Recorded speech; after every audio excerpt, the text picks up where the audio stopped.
아멘. 우리가 오늘 넷째 날 일어난 일에 대하여 살펴보기 전에 먼저 하나를 생각해 볼 부분이 있습니다. 창세기 1장을 읽다가 보면 우리 마음속에 자연스럽게 이런 질문이 떠오를 수 있습니다. 야, 이 내용이 정말로 사실일까? 창세기 1장에 나와 있는 이 내용들이 진짜일까? 아니면 그냥 옛날 사람들이 만들어낸 그냥 이야기일까? 증명이 가능할까? 이런 생각을 하게 되는 거죠. 이 물음이 일어나는 것은 어떻게 보면 당연합니다. 왜 그렇습니까? 태초의 창조는 아무도 직접 본 사람이 없기 때문입니다. 본 사람이 없어요. 과학은 무엇입니까? 과학은 관찰하고 반복해서 관찰하고 시험할 수 있는 것을 다루는 것, 이게 이제 과학의 영역이잖아요. 시험하고 관찰해서 살펴보서 결론을 내릴 수 있는 것, 이게 과학인데, 그런데 세상의 시작, 이게 검증이 안 되잖아요. 살펴볼 수가 없잖아요. 단 한 번 일어난 사건이고 그 자리에 있었던 존재, 분 아무도 없어요. 그러면 창조가 일어난 그 시점에 존재했던 분은 누구십니까? 하나님 한 분밖에 안 계신 거예요. 그러므로 창조에 대해서 진짜로 말할 자격이 있는 분, 그분은 하나님밖에 없으신 것이죠. 창세기는 바로 그 유일한 목격자이신 하나님이 모세를 통하여 우리에게 직접 들려주시는 증언이라 하는 것을 우리가 먼저 생각할 필요가 있습니다. 아무도 없었어요? 아무도 본 적이 없어요? 모세도 한참 뒤에 태어났으니까 모르잖아요. 그 창조에 있었던 일을 가장 정확히 알고 계신 분은 그 일을 직접 기획하시고 일으키신 하나님 한 분뿐이시고, 그 하나님 한 분께서 모세에게 영감을 하여 성경 속에 이것을 지어 넣게, 작성하여 기록하여 넣게 하시고, 그것이 창세기로 남게 된 것이죠. 그러므로 과학이 성경을 판단하는 기준이 될 수가 없죠. 오히려 창조의 진실을 알라고 한다고 하면 그 자리에 계셨던 하나님의 말씀을 들어야죠. 그러므로 과학을 가지고 창세기에 일어나는 사건을 증명하려고 드는 것은 말도 안 되고 증명되지도 않는다 하는 것이 전제가 돼야 됩니다. 그리고 성경에는 이 창세기의 증언이 참되다 하는 것을 확인해 주는 또 하나의 증거가 있습니다. 성경에 뭡니까? 그게 바로 신약 성경입니다. 신약 성경. 신약 성경은 창세기의 창조 이야기를 마치 옛날 이야기나 비유처럼 다루지 않고 실제로 일어난 역사적 사실로 계속하여 신약 성경이 언급을 합니다. 자, 그 부분 한번 보겠습니다. 말씀. 네. 요한복음 읽겠습니다. 시작. 만물이 그로 말미암아 지은 바 되었으니, 세상이 만물이 하나님으로 말미암아 예수로 말미암아 지은 바 되었다. 히브리서 말씀 읽겠습니다. 시작. 믿음으로 모든 세계가 하나님의 말씀으로 지어진 줄을 우리가 아나니. 그 다음 시작. 창세로부터 그의 보이지 아니하는 것들 곧 그의 영원하신 능력과 신성이 그가 만드신 만물에 분명히 보여 알려졌나니. 이런 말씀들이 다 신약에서 구약의 특히 창세기의 내용을 인용하고 확증하는 것이죠. 골로새서 1장 16절 시작. 만물이 그에게서 창조되되 하늘과 땅에서 보이는 것들과 보이지 않는 것들, 이 모든 것들이 다 예수 그리스도로 말미암아 지은 바 되었다. 사도행전 말씀 또 시작. 인류의 모든 족속을 한 혈통으로 만드사 온 땅에 살게 하셨다. 이게 전부 다 하나님이 하신 일에 대한 신약 성경에 증명이 되고, 신약 성경을 적은 성경 기자들, 히브리서 기자도 마찬가지고 바울도 마찬가지고 누가도 마찬가지고 더 저 사실을 창세기의 내용을 그대로 다 받아들이고 인정을 하고 있다 하는 것입니다. 그래서 신약은 창세기 기록을 하나님이 직접 하신 일에 대한 영감된 해설서처럼 설명하는 내용이 바로 신약 성경들이 되는 거죠. 그래서 신약의 이 저자들은 창세기에 있는 내용을 그대로 받아들이고 그 위에 자신들의 신학을 세우면서 설명을 해가고 있는 것입니다. 그리고 이것이 왜 중요한가 하는 것을 결정적으로 보여주는 중요한 구절이 바울이 기록한 고린도전서 15장 21절에 나와 있습니다. 시작. 사망이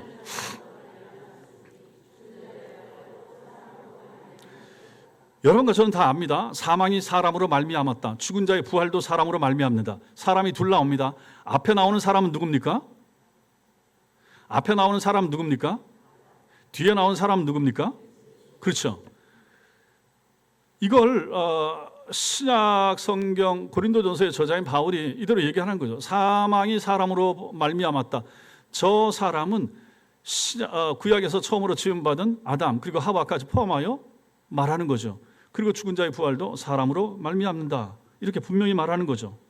아담이라는 한 사람의 역사적인 죽음, 죄로 말미암아 죽음이 들어왔기 때문에 그리스도라고 하는 한 분의 역사적인 순종으로 부활의 생명이 들어왔다. 이것을 신약은 그대로 다 인정을 하고 받아들이는 거죠. 만약에 창세기에 나오는 이 아담이 실제 역사 속 인물이 아니라 그러면 어떻게 되겠습니까? 저 논리 위에 세워진 기독교 신앙이라고 하는 거 전부 다 허구가 되는 거예요. 그렇잖아요. 우리가 받아들이는 모든 것은 신약에 기초하고 있고 바울 신학에 기초하고 있고 로마서와 고린도서가 이거 얼마나 많이 강조하는가. 그런데 만약에 창세기의 아담이 실제 인물이 아니라 그러면 우리는 허구를 믿고 있는 것이 되는 거죠. 그러므로 창세기를 실제 역사로 이해하는 것, 이것은 단순한 과학 논쟁이 아니라 복음 전체의 기초와 맞닿아 있기 때문에 굉장히 중요한 부분이 되는 것입니다. 자, 그러므로 창세기의 내용은 이거 실제다, 진짜다, 신약 성경에서 보증해주고 있다. 그러므로 이건 분명한 역사적 사건이라고 하는 전제를 가지고 우리는 이 창세기의 내용을 계속해서 받아들여야 되는 것입니다. 이런 확신을 가지고 오늘 본문의 넷째 날의 창조로 들어가겠는데, 넷째 날 창조에 앞서서 사진 띄워주십시오. 첫째 날, 둘째 날, 여섯째 날까지 제가 그림을 그 재미나이에 또 집어넣어가지고 우리 박은진 목사님 하는 거 따라서 하려고 막 했는데 제가 원하는 그림을 안 그려줍니다. 몇 번 하다가 그거 쓰면 뭐 토큰이 날아가는데 토큰 몇 개 날리고 도저히 제가 원하는 대로 안 만들어줘가지고 네이버에서 찾았습니다.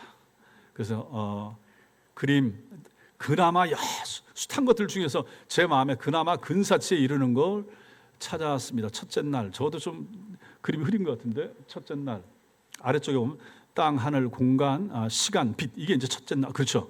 예. 그 다음에 둘째 날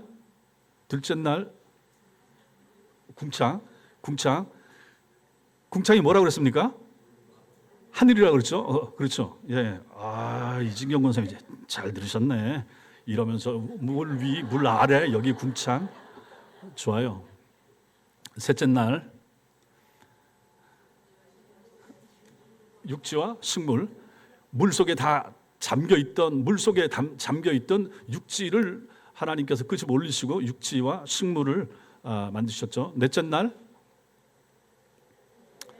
해, 달, 별들. 이제 해, 달, 별 오늘 이제 넷째 날이고 다섯째 날 고래, 물고기, 새, 바닷물 속에 있는 거하고 공중을 날아다니는 거. 여섯째 날 땅에 짐승들하고 맨 마지막에 이제 사람. 예. 자, 요 그림, 그다음 그림.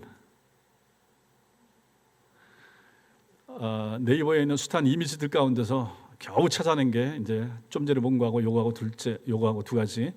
자, 다시 저 위에 첫째 날 빛이 있으라. 빛과 어둠. 둘째 날 그나마 이제 제 마음에 든 그림이 저거 하나였기 때문에 저걸 만들어내려고 재미나이다가 아무리 집었는데 저 그림을 못 만들어줘가지고 저 궁창 이제 지구가 물에 완전히 잠겨 있는 저 땅 전체가 다 궁창 아래 물 속에 잠겨 있는 상태. 그리고 저기 가운데 하얀 공간이 이제 우리가 궁창 하늘이라고 이제 불리는 그러한 우리가 지금 보는 새들이 날아다니는 이 공간이 될 것이고 그 위에 궁창 위에 물이 있는 걸로 저렇게 이제 그려줘야 되는데 저걸 못 그려줬어요. 저 물이 이제 성경학자들이 노아의 홍수 때 다 쏟아져 내려와서 저 층이 얇아졌다 이렇게 설명을 하고 있고 충분히 그럼직하다 이렇게 볼 수가 있죠. 그리고 셋째 날, 그 다음에 넷째 날 옆으로 넷째 날, 오늘 저 넷째 날, 다섯째 날, 여섯째 날, 여기까지 일곱째 날 저기가 이제 안식일. 신약에 와서 주일. 자, 그래서 오늘은 이 넷째 날에 대하여 공부하겠습니다. 이 사진을 띄워주니까 집중력이 참 좋아지시는데 우리 언제까지나 이 사진 보면서 할 수는 없잖아요. 믿음은 봄에서 나며가 아니고 믿음은 들음에서 나며. 그래서 설교를 들어야 된다. 자, 첫 번째. 자, 왜 하나님께서 광명체, 태양, 달, 별을 왜 만드셨는가? 나누기 위함입니다. 나누기 위함. 14절은 낮과 밤을 나누게 하시고 이렇게 말하죠. 근데 만약에 우리가 무언가를 나눈다고 할 때에는 최소한 몇 가지 이상이 있어야 됩니까? 두 가지 이상이 있어야 나눠지는 거죠. 두 가지 이상. 빛과 어둠이 이미 첫째 날에 있었죠. 다시 말해서 해가 없어도 낮이 있었고 달과 별이 없어도 밤이 있었습니다. 즉 태양이 빛의 원인이 아니었다 하는 것입니다. 이 사실들은 지난번 강해에서도 계속 말씀해 온 것입니다. 첫째 날 하나님이 빛이 있으라 말씀하셨을 때 그 빛의 진짜 근원은 바로 하나님 자신이었다 하는 것을 말했죠. 그리고 오늘 넷째 날이 되어서야 그 빛을 담을 그릇, 곧 해와 달과 별이 여기서 만들어지는 것입니다. 그렇다면 이 넷째 날 하나님이 하신 일은 무엇인가? 이미 계셨던 존재했던 빛을 이제 해, 달, 별이라는 그릇에 담아서 온 세상에 전달하는 통로로 삼으신 것입니다. 종교개혁자 존 칼빈은 창세기 주석에서 전에는 흩어져 있던 빛이 이제 빛을 내는 물체들 안에 자리를 잡았고 그것들은 하나님의 명령에 순종하여 그 역할을 감당하기 시작했다. 이렇게 설명을 하고 있습니다. 즉 해와 달은 빛의 주인이 아니라 하나님께 그 역할을 부여받은 피조물이라 하는 것을 말하는 것이죠. 보세요. 자, 태양은 핵융합을 합니다. 그래서 태양 속에서 스스로 빛을 만들어 냅니다. 내지만 그 능력조차 하나님께서 태양 안에 심어두셨다 하는 것이죠. 빛을 낼 수 있는 힘을 하나님이 태양 안에 심어준 거죠. 달은 빛을 만들어내지 못합니다. 태양의 빛을 반사하는 존재죠. 그렇지만 그 반사하는 역할 역시 하나님이 달에게 맡긴 그 역할이라 하는 것이죠.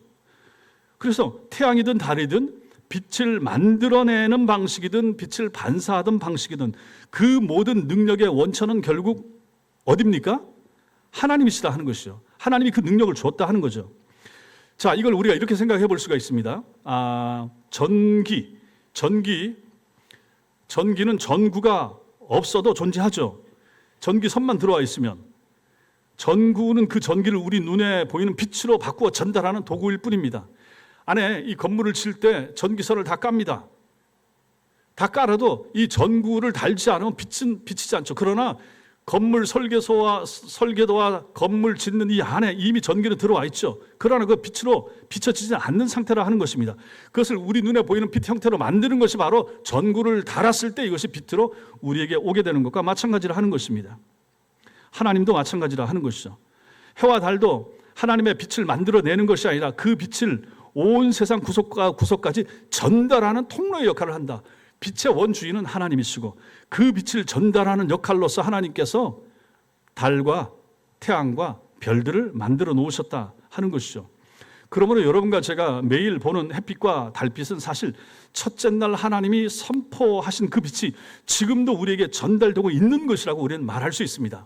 물론 천문학에서 설명하는 빛에 대한 것이나 빛이 오는 거리나 이런 것은 충분히 과학적으로 설명할 수 있겠지만 우리는 성경적으로 봤을 때 모든 빛의 근원과 원천은 하나님이시고 그 원천 대신 하나님께서 빛을 우리에게 낮에 그리고 밤에 전달하는 방식으로서 낮에는 태양을 핵융합을 하게 해서 우리에게 보여주시는 것이고 밤에는 그 태양의 빛을 받아서 밤에 우리에게 전달하도록 달을 통하여 그리고 먼 곳에 있는 별들을 통하여 하나님이 우리에게 그 일을 하셨다 하는 것이죠. 이게 먼저입니다. 이게 먼저. 이게 첫 번째. 하나님께서 이 일을 하시더라. 두 번째, 다스리기 위함. 14절 보십시오. 14절은 이어서 하나님께서 광명체, 해와 달, 별을 통하여 하시는 것이 두 번째로는 다스리기 위해서 한다.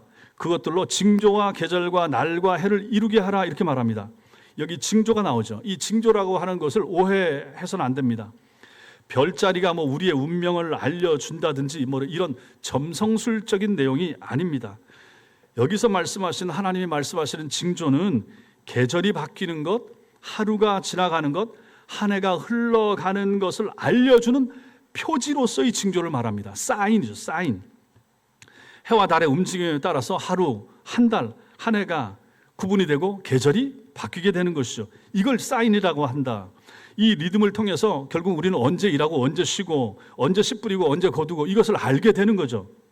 이 징조들은 단순한 그래서 자연의 현상이 아니라 하나님이 우리를 위해서 정하신 하나님의 언약적인 시간표가 되는 것입니다.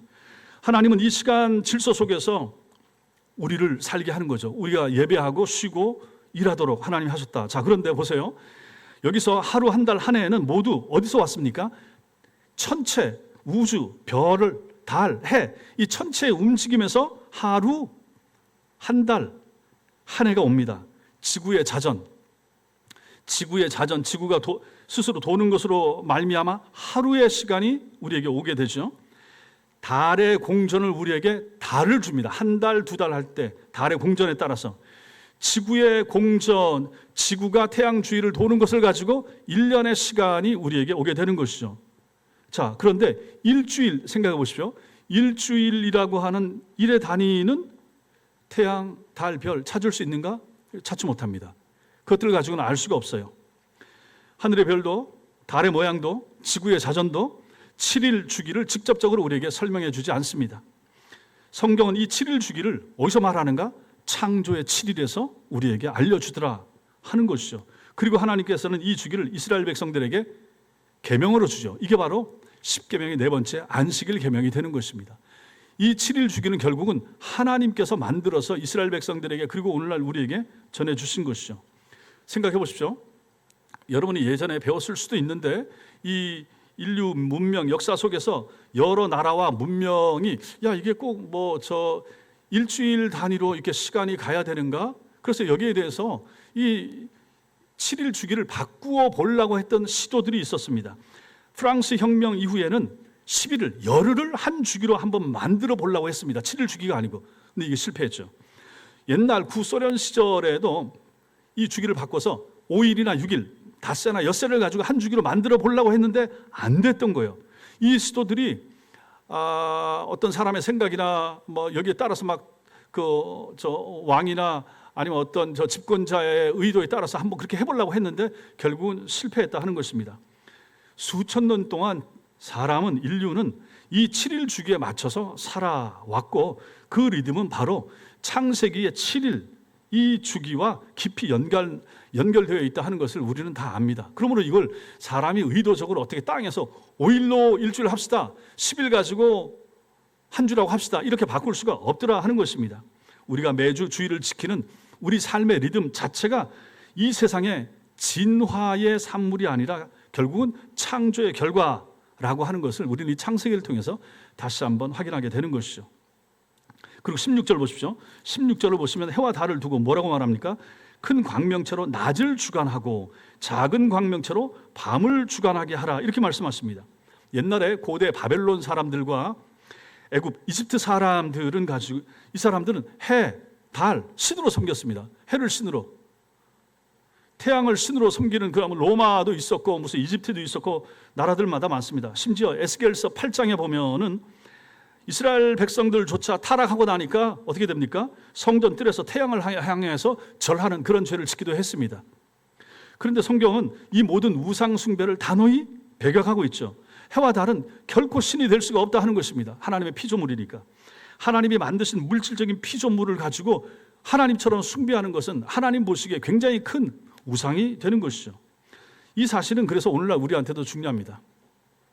창세기를 준비하면서 이것저것 뭐 살펴보고 하는 건 책도 보고 하는데 그 중에 다큐멘터리를 하나 봤습니다. 어떻게 보다 봤더니 유튜브 안에 EBS에서 만들어 놓은 10부작짜리 그 다큐멘터리가 하나 있었어요. 우주의 기원, 우주의 창조, 우주와 지구의 생성에 대한 그런 내용이었었는데 그걸 지난 주간에 봤습니다. 보고 좀 정리를 해봤더니 여기 계신 분들 중에서 아시는 분들 있으시겠지만 이 우주가 생기게 된 것은 138억 년 전 빅뱅으로 인하여 대폭발로 그때 시간, 공간, 물질 이게 이제 생겨난 거죠. 여기서부터 우주가 시작됐습니다. 그럼 이 우주의 시작은 138억 년 된 거죠. 그리고 이제 별이 태어나고 별이 죽습니다. 흩어집니다. 그 반복하면서 그 잔해인 별의 먼지에서 태양과 지구가 만들어집니다. 태양이 만들어진 것이 지금으로부터 46억 년 전, 그리고 지구가 만들어진 것이 45억 4천만 년 전, 이렇게 된다고 합니다. 천문학에 의하면.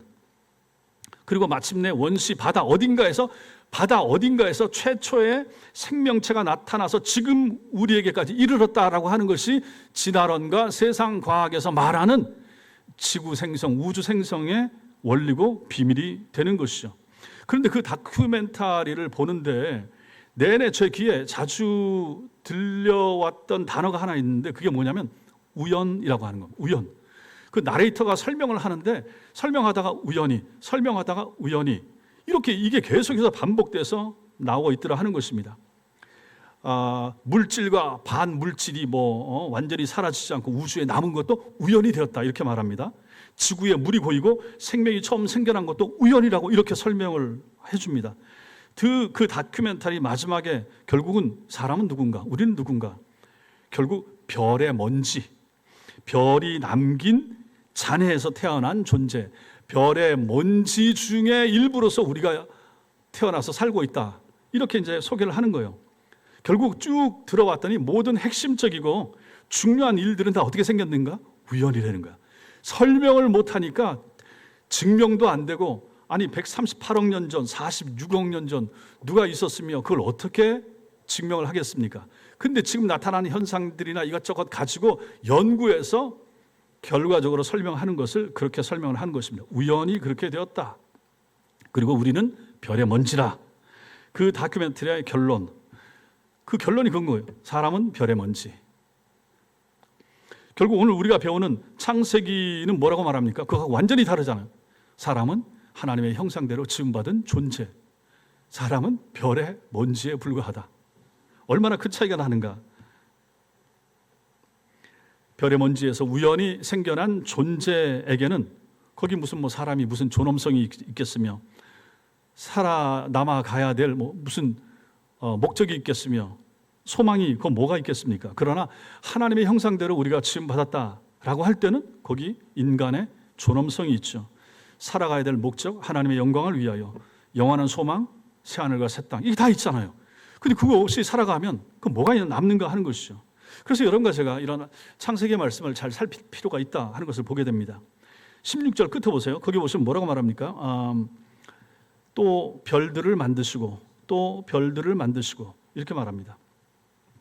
또 별들을 만드시고. 오늘날 과학자들은 우리 은하에만 별이 우리가 속해 있는 이 태양계 이 은하에만 별이 수천억 개가 있다는 거예요. 그리고 우리 은하와 같은 은하가 온 우주 전체에 또 수천억 개가 있다는 거죠. 그러면 그 숫자가 얼마나 많겠는가 하는 것이죠. 사람의 머리로는 그 숫자를 온전히 다 상상할 수도 없고 천체 망원경 가지고 어느 정도만 숫자를 파악할 수 있지 절대로 파악을 못합니다. 자, 그런데 시편 147편 4절은 이렇게 말하죠. 시작. 그가 별들의 수요를 세시고 그것들을 다 이름대로 부르시는도다. 여러분 저거 믿습니까? 저 말씀 믿어집니까? 하나님께서 별들의 수요를 세신데 은하계 우리 태양계 안에서만도 수천억 개가 되고 이런 것이 또 수천억 개 널려 있다고 하는데 그 숫자를 하나님은 세신다. 그것뿐만 아니에요. 그것들을 다 이름대로 부르시는도다. 하나님께서 그 별들의 이름을 다 지어서 부르신다 하는 것입니다. 근데 저게 가능하다. 왜? 하나님이 만드셨으니까. 그걸 가지고 시편 기자가 저렇게 기록을 하고 있는 것이죠. 별들을 만드시고 이 끝에 16절 끝에 또 별들을 만드시고 우리는 막 지금 천체를 연구하려고 얼마나 사람 지금 어제도 봤더니 명왕성인가 여기까지 이제 9년 10년 전에 쏘아 올린 우주선이 지금 거기 지나가면서 사진 찍어서 지구로 보내온 걸 또 보여주더라고요. 그렇게 그 가까운 거리에 있는 별 하나 가는데도 지금 몇 년씩 10년씩 걸리고 있는데 이 우주에 얼마나 많은 별들이 있는가. 근데 그 많은 수억 개의 별을 가지고 오늘 하나님께서는 모세를 통하여 기록을 하시길 16절 그때 또 별들을 만드시고 이걸 끝이에요. 또 별들을 만드시고 He made the star also 이걸 끝이에요. 하나님께서 별들을 만드시고 사람들은 그 별 하나 연구하고 지금 화성에 가네, 뭐 일론 머스크가 어떻게 하고 지금 저 달에 유인 우주선을 또 보내네 마네, 이 근처에 있는 별 한두 개를 지금 탐사한다고 막 몇십 년씩 저러고 애를 쓰고 있는데, 하나님께서는 그 별을 다 깔아 놓으시고 또 별들을 만드시고 모세는 이렇게 딱 기록하고 말더라 하는 것입니다. 이만큼 쉬운 일이 하나님께는 별 만드는 것이 이토록 쉬웠다 하는 것입니다. 시편 8편은 이렇게 말합니다. 시작. 주의 손가락으로 만드신.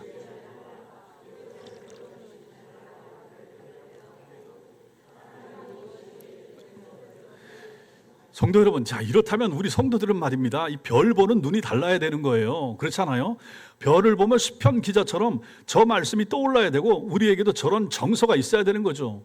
주의 손가락으로 만드신 주의 하늘과 주의 궁창을 보고 주께서 베풀어 흩어 뿌려 두신 달을 보고 별들을 보면서 생각하는, 야, 내가 무엇이기에 주께서 나를 생각하시며 이 작은 지구라고 하는 별 속에 세상에서는 우주의 먼지에 불과하다고 얘기하는 이 지구상에 살아가는 나 같은 존재를 하나님은 기억하시고 주께서 그를 생각하시며 주께서 나를 생각하시며, 이게 얼마나 감격적인 내용인가 하는 것이죠. 하나님께서, 저렇게 놀라운 하나님께서 우리의 이름도 하나하나 다 기억을 하시고 머리카락 하나까지 다 세신다라고 성경은 말하고 있지 않습니까? 우주의 크기, 우리를 향한 하나님의 세심한 관심, 이게 결코 모순되지가 않더라. 우주가 아무리 크다고 해도 하나님이 우리 한 사람 한 사람에게 가지고 있는 이 사랑, 이거하고는 실제로 그렇게 따지면 비교가 안 된다 하는 것이죠. 천문학은 천문학 입장에서 천체를 관찰하고 뭐 거기에 우주가 있네 뭐가 있네 별별 걸 다 하겠지만, 우리는 성경적으로 봤을 때 거기에 생명이 없다라고 우리는 봐야 됩니다. 성경적으로 봤을 때. 왜? 하나님의 창조의 핵심은 사람에게 있고 우리 한 사람 한 사람 구원받은 하나님의 사람에게 있기 때문에 거기에 사람이 살 수가 없는 거죠. 우리 같은 존재가 있을 수도 있지 않아요? 저는 성경적으로 봤을 때 있다라고 안 믿어집니다. 있을 수가 없고, 아니 하나님께서 4일째 이렇게 만드시고 지금 무대장치를 하고 있는 거예요. 배경을 깔고 계신 거예요. 이게 4일째예요. 5일째 6일째 맨 마지막에 진짜 스타는 맨 마지막에 짠 하고 나타나잖아요. 진짜 하나님의 창조의 목적은 아담과 하와입니다. 그리고 그를 통한 그의 후손들이 되는 것이죠. 그리고 나머지는 다 무대장치에 불과한 거죠. 천사의 창조가 언제인지 모릅니다. 첫째 날부터 한 넷째 날 사이에 어느 순간에 됐을 것이라고 성경학자들이 얘기하지만, 그들도 주인공은 아닙니다. 진짜 주인공은 아담과 하와인 것이죠. 우리의 믿음의 조상이 되는 것이죠. 그러니 하나님의 관심은 우리에게 있다. 그러니 다른 우주에 사람들은 하나님이 안 믿어지니까 창세기를 인정을 안 하니까 별별 얘기를 다 하지만, 그분들은 그렇게 얘기하고 연구하고 하라고 하고 우리는 성경을 따라가는 거죠. 창조의 중심은, 하나님의 목적은 사람에게 있었다. 우리는 이렇게 보는 것이죠. 세 번째가 비추기 위함. 하나님께서 광명체를 만드신 세 번째 목적, 마지막 목적이 비추기 위함이다. 15절 보십시오. 하늘의 궁창에 있어 땅을 비추라 하시니 이렇게 말합니다. 땅을 비추라. 광명체는 하나님께서 세상을 환히 밝히기 위해서 주신 것입니다. 그리고 이 모든 명령 뒤에 뭐가 나옵니까? 그대로 되니라. 그대로 되니라. 맨 끝에 그대로 되었다. 짧은 선언이 나오죠. 유대인 성경학자 카스토라고 하는 사람은 이 표현이 창조된 것이 흔들림 없이 확고하게 자리 잡았다라고 하는 의미다 이렇게 말합니다. 하나님이 명령하시니까 실제로 그대로 되었다. 하나님은 오랜 시간에 걸쳐서 서서히 어떤 것을 다듬어 가신 것이 아니라 말씀 한 번으로 견고하게 완전하게 세우셨다 하는 것입니다. 지금 진화론자들이 얘기하는 것처럼 많은 시간이 걸려서 수십억 년, 무슨 뭐 수만 년, 수천 년 걸려서 뭐가 되고 뭐 화석이 나오고 이렇게 말하지만은, 우리는 하나님이 창조할 때 지구 속에 그런 상태로 하나님이 만드셔서 시작했을 수 있다. 우리는 이 가능성을 받아들이는 거잖아요. 시간이 1000년, 만년, 10만 년 흘러서 그 안에 퇴적이 되고 그 안에 무슨 뭐 화석이 남는 것이 아니라, 화석이 만약에 들어가는 형태로서 하나님께서 지구를 만드셨을 수도 있다라는 생각을 충분히 할 수 있잖아요. 그대로 되니라. 그대로 된 거예요. 하나님이 의도하신 것이 한 번에 된 거예요. 수십억 년, 수백억 년 흘려서 되는 것이 아니라 하나님이 이렇게 흩어 뿌리시고 그렇게 하시기로 하시고 하니까 정확히 그대로 되었다 하는 것이죠. 해는 어제도 떴습니다. 오늘도 떴고 내일도 뜰 것입니다. 계절은 계속해서 봄, 여름, 가을, 겨울 기간은 좀 짧아지고 길어지고 할 수 있지만 어쨌든 변해가면서 순서를 지킵니다. 우리의 감정과 상황은 하루에도 여러 번 바뀔 수 있어도 하나님이 세우신 이 자연의 질서는 결코 바뀌어지지 않습니다. 이 하나님께서 우리를 붙잡고 계시다. 결국 여러분께서 우리의 삶이 하나님의 손에 붙잡혀 있다. 이 사실을 한번 생각을 해보십시오. 이게 얼마나 감격적인 일인가. 우리의 내일, 우리의 8월, 한 달, 우리의 올해 남은 시간, 우리의 내년, 이게 전부 다 하나님의 손 안에 있다. 이 우주를 돌리시고 계절을 바꾸시고 태양을 뜨게 하시고 달을 뜨게 하시고 하신 하나님께서, 그 능하신 하나님이 우리 같은 부족한 인생의 삶도 하나님의 손 안에 붙잡고 계실 수가 있다라고 우리는 믿는 거죠. 당연히 그럴 수밖에 없다. 왜? 이 온 우주를 통치하고 다스리시니까 나 같은 존재하는 하나님이 못하시겠는가? 우리는 받아들일 수 있는 거죠. 18절 맨 끝에 나오죠. 하나님 보시기에 좋았더라. 하나님이 보시기에 좋았더라. 18절 끝에 이렇게 마무리하는 거죠. 생명이 살아가기에 완벽하게 준비되어 있다. 하나님이 이렇게 마무리하셨다. 넷째 날을. 이렇게 되는 거죠. 창세기 3장에 타락이 있기 전까지 이 세상에 없었던 것이 있어요. 뭐가 없었겠습니까? 죽음이 없죠. 죽음이 없는 거예요. 죽음이 없는 곳에서는 뭐 약한 것이 도태되고 강한 것만 살아남는 뭐 적자 생존, 무슨 뭐 세상에서는 용불용설 별별 얘기를 다 하지만 우리는 성경대로 받아들이는 거죠. 처음부터 이 세상은 그런 경쟁과 죽음의 과정 없이 완전하고 선하게 지어졌다. 우리는 믿는 거죠. 하나님이 처음에 지으신 세상은 그렇게 분명했습니다. 완전했습니다. 죽음 뭐 이런 게 없었던 것이죠. 우리는 그렇게 봅니다. 동물을 지어도 마찬가지인 것이고 그렇게 우리는 봅니다.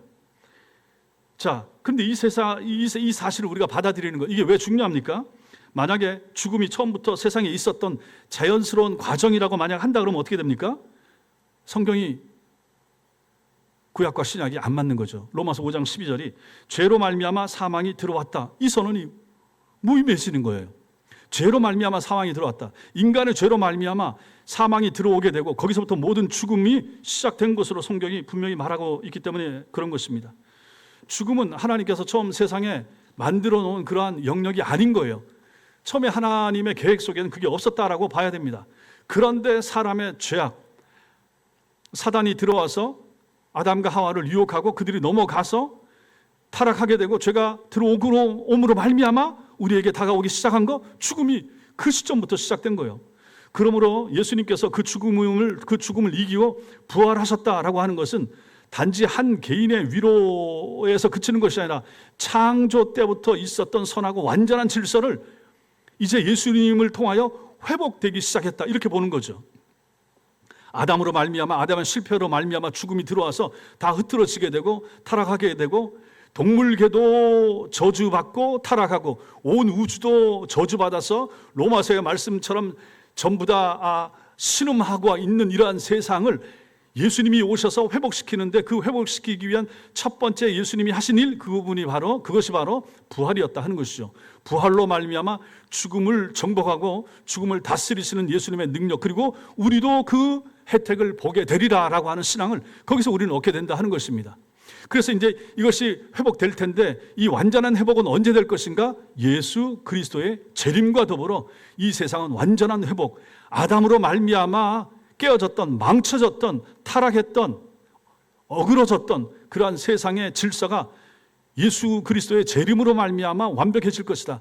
그렇게 따지면, 그렇게 보면 우리가 지금 세상이 이렇게 덥고 이렇게 힘들어지고 있고 지진이 많아지고 화산이라든지 무슨 쓰나미라든지 별별 현상이 일어나는 것은, 우리가 성경의 마태복음의 예언도 마찬가지고 데살로니가서의 말씀도 마찬가지고 종말의 증상으로는 봐야 되는 거죠. 이런 일이 점점 빈도가 잦아지고 많이 일어나는 것은 결국은 이제 회복으로 가기 위한 주님이 오셔야 되고 세상이 이제 종말을 고해야 되고, 그러면서 다시 이 세상이 리세팅 되는 거죠. 다시 재정립되기 위한 과정으로 가고 있기 때문에 어떻게 보면 이것이 자연스러운 현상이라 우리는 이렇게 받아들여야 되는 거죠. 전쟁이 저렇게 격화되고 있고 끊일 줄 모르는 이것이 결국은 마지막으로 가고 있는 상황이다. 우리는 성경을 통하여 이렇게 보게 된다 하는 것입니다. 사랑하는 성도 여러분, 우리는 오늘 넷째 날 창조에서 세 가지를 봅니다. 먼저는 해와 달은 이미 있던 빛의 원천이신 하나님, 깨로부터 있는 그 빛을 나누어 전달하는 그릇들이었다. 하나님께서 뜻이 있으셔서 별빛도 허락하시고 달빛도 허락하시고 태양의 빛도 허락하셔서 세상을 돌리신다. 두 번째는 해와 달과 별은 우리의 삶의 리듬을 정하도록 다스림의 역할을 맡았죠. 그것들 때문에 하루, 그 다음에 한 달, 그리고 한 해가 움직여지도록 하나님이 이미 태초부터 세팅을 그렇게 하셨다. 그러니까 해와 달과 별은 그런 존재예요. 하나님의 심부름을 감당하는 역할이 되는 거죠. 그런데 그 해를, 태양을 숭배하고 달을 숭배하고 절대로 해서는 안 될 짓이다 하는 것이죠. 그리고 해와 달과 별은 세상을 비추도록 견고하게 세워졌습니다. 그 견고함 속에서 우리는 죽음 없이 완전하게 시작된 창조의 아름다움을 보게 되는 것이죠. 아까도 말씀드렸지만 세상에서는 뭐라고 말합니까? 사람을 향하여 너는 우연히 생겨난 별의 먼지일 뿐이야. 사람을 향하여. 세상 학문과 과학은 그렇게 말합니다. 사람은 우연히 생겨난 별의 먼지에 불과하다. 그런데 창세기는 너는 하나님의 형상대로 지음받은 존귀한 존재다. 이렇게 말합니다. 생각해 보십시오. 이런 것을 교회에 와서 듣고 배우고 우리가 그리고 믿고 우리의 자녀들이 배웠을 때 그 인간 존재에 대한 존엄성, 인간의 가치에 대한 어떤 생각을 가지겠습니까? 세상에서 너는 우연히 생겨난 별의 먼지에 불과해라고 세상 학문과 진화론을 통해서 배우게 되면 그 아이들 그 생각 속에 뭐가 남겠습니까? 사람 목숨을 얼마나 가볍게 쉽게 생각하겠습니까? 자기 목숨도 쉽게 생각하는 것들이 세상 학문과 세상 교육 가운데 생겨나게 되지 않겠습니까? 그러니 사람의 가치에 대하여 잘 배우려면 교회를 와야 되는 것이고, 사람의 존재에 대해서 잘 배우기 위해서는 먼저 하나님이 어떤 분이신가를 알아야 되고, 그 하나님에 대해서 알려고 그러면 창세기부터 잘 배워야 될 이유가 여기에 있는 것입니다. 이런 걸 잘 배우게 되면 세상을 사는 눈이 달라지지 않겠습니까? 자기 자신을 향한 마음도 마찬가지일 것이고, 가족에 대한 생각도 마찬가지일 것이고, 이 땅을 살아가는 인간 존재들에 대해서도 우리가 하나님 눈, 성경의 관점으로 보게 되면 그 사람이 얼마나 건전하게 그리고 건강하게 살게 되겠습니까? 그러니 교회가 얼마나 중요한가?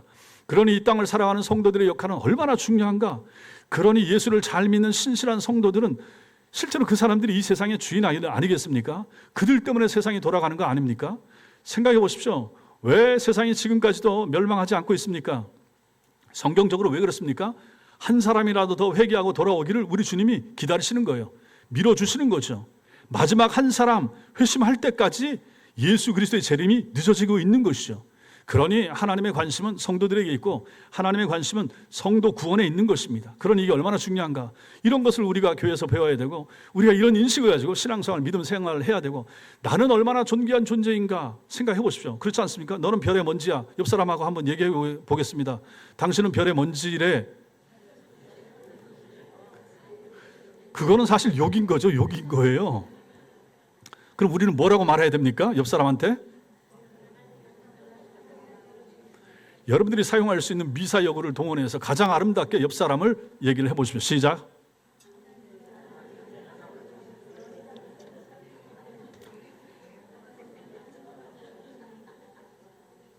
야, 이런 거 좋다, 그렇죠?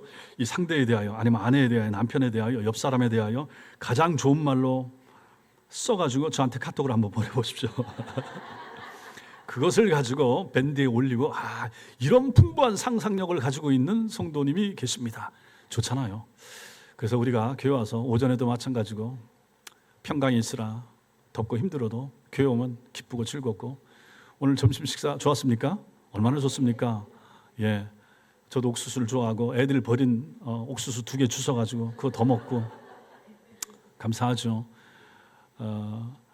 교회를 사랑하는 성도님들이 토요일 날 준비하시고 주일 날 아침부터 와서 식사 준비하시고, 그래서 그거 가지고 기쁘고 즐겁게, 와, 이 더운 날 다른 교회들은 김밥을 하네, 무슨 라면으로 때우네 하는데, 야, 우리도 그렇게 하면 어떨까요? 하는 소리가 들리지만, 그럼에도 불구하고 우리 성도들이 점심을 얼마나 기다리는데, 이름을 올리면서 이렇게 15만 원씩 20만 원씩 내서 성도를 대접하려고 하는 이분들의 수고를 생각하면서 주방에서 많이 더운 날 고생을 하시죠. 그래서 참 주방 봉사하시는 분들이 수고 많이 하시는 거예요.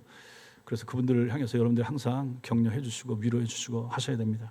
교회 와서 즐거움을 느끼셔야 되고 식사도 즐겁고 얼굴 보는 것도 즐겁고. 원래 잘하셨습니까? 원래 뭐 즐거운 일들 있으셨죠?